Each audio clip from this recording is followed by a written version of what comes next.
கந்தன் பெருமைகளை கேட்க காது கொடுத்துக் கொண்டிருக்கிறவர்களே வணக்கம். மற்ற கடவுள்கள் அசுரனை வதம் செய்தார்கள்.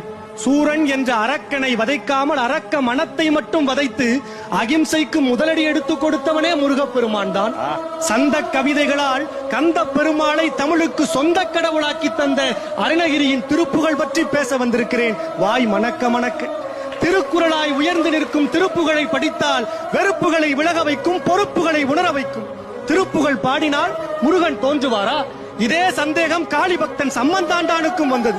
அருணகிரியை வாதுக்களைத்தான். திருவண்ணாமலை வளைகாப்பு மண்டபத்தில் அருணகிரி திருப்புகழை பாடினார். முருகன் வரவே இல்லை. காரணம், குழந்தையாக்கி முருகனை உன் மடியிலேயே வைத்துக்கொள் என காளி பக்தன் சம்பந்தம் காளியோடு போட்ட ஒப்பந்தம்.